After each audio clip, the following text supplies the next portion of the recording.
En région wallonne, il y en a 60 environ dans la province du Hainaut, 60 en province de Liège. Le reste se répartit en une grosse vingtaine dans le Luxembourg, une vingtaine dans le Brabant wallon et 40 dans la province de Namur. Une centaine dans l'enseignement primaire, le reste, c'est environ 60 dans l'enseignement secondaire, et puis l'enseignement spécialisé et l'enseignement promotion sociale. À ces 190 projets, il faut rajouter 17 projets de haute école pédagogique.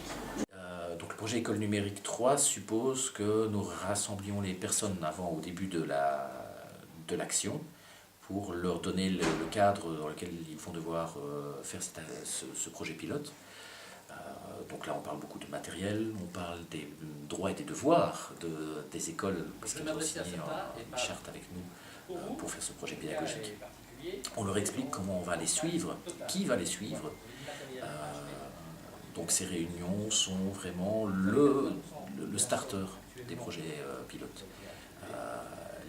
Alors il y en a plusieurs tout au long du projet, il y en a 4 en tout, et il y a un événement final qui a lieu alors à la fin du projet pilote qui regroupe l'entièreté des projets, et non pas alors simplement une quarantaine. Tout ça est remis en pack, c'est-à-dire que tout ça va vous être fourni par la région wallonne. Donc ceux qui avaient choisi des packs par défaut, ils vont les avoir. Ceux qui avaient mis un petit peu de matériel en plus, et que ce matériel est soit un appareil photo numérique, une caméra, une imprimante ou un scanner, ce sera une imprimante scanner laser couleur, par défaut. Des caméras GoPro, oui. Ils ont donc, quand tu es enseignant et que tu donnes cours, tu as une obligation de te former, enfin d'être formé, à raison de, si je ne m'abuse, 6 journées tous les 3 ans, donc c'est 2 journées par an environ en moyenne. Il y a plusieurs manières de le faire, soit c'est en interréseau, c'est soit avec d'autres enseignants de tout réseau confondu sur une discipline ou sur la technique, soit c'est dans le cadre de ton réseau, donc un enseignant qui donne un cours dans une école libre pourra aller dans son réseau de formation, soit alors c'est totalement en autonomie, il va prendre 2 journées de formation à Technofutur par exemple, ou d'autres trucs. Ce qui avait été repris par l'AOT en 2011, c'est qu'il y avait environ une journée de formation. Donc pour le moment, en termes de formation générale, si les profs s'inscrivent dans des journées de formation, ils ont la possibilité d'aller à une journée de formation sur une nouvelle technologie tous les 8 ans.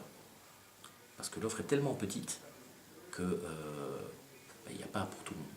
Alors bien entendu, il y a plein de profs qui vont se former, qui vont plus qu'une fois tous les 8 ans, mais ça veut dire aussi qu'il y en a beaucoup qui n'y vont jamais.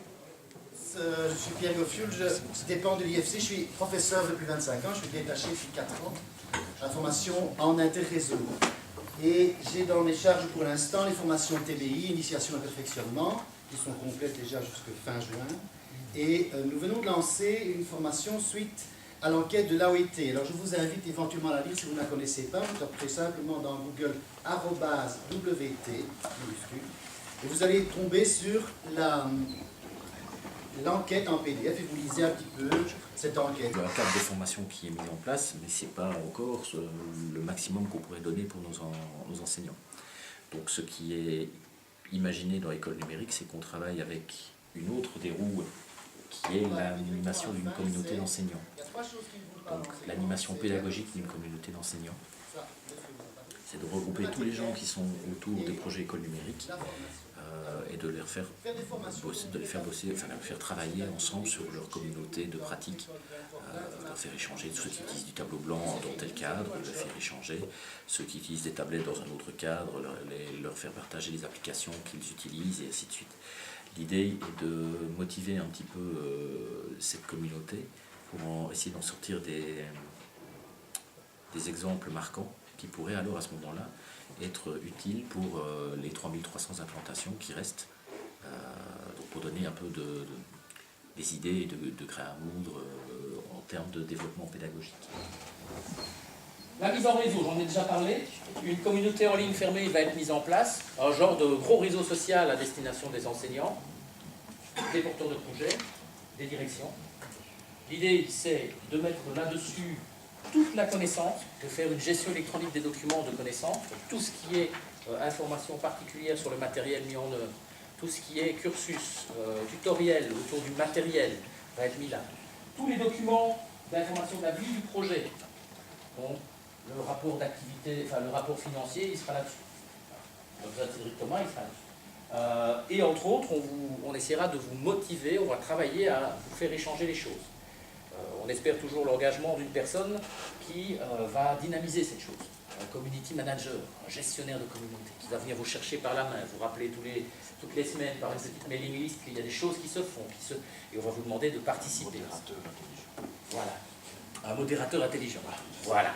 C'est la même chose. L'idée, c'est que tout le monde participe. Ce n'est pas une obligation, mais c'est plus que vivement souhaité.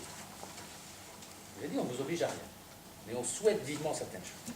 Ceci dit, ce sont les plus motivés, ce sont ceux qui sont les lauréats des appels à projets. À savoir quand même qu'en tout, on peut imaginer qu'il y a à peu près 1000 implantations qui ont remis un projet, puisqu'il y a 480 implantations la première fois, 160 la première fois et 480 la deuxième et la troisième fois, qui ont remis un projet.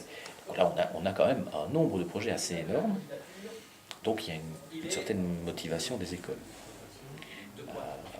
Donc c'est le troisième appel à projet, à mon avis, il n'y en aura pas de quatrième. L'idée, c'est de passer à la suite de Cyberclass, c'est-à-dire de mettre dans les écoles le matériel qu'on aura défini ici dans le troisième appel à projet.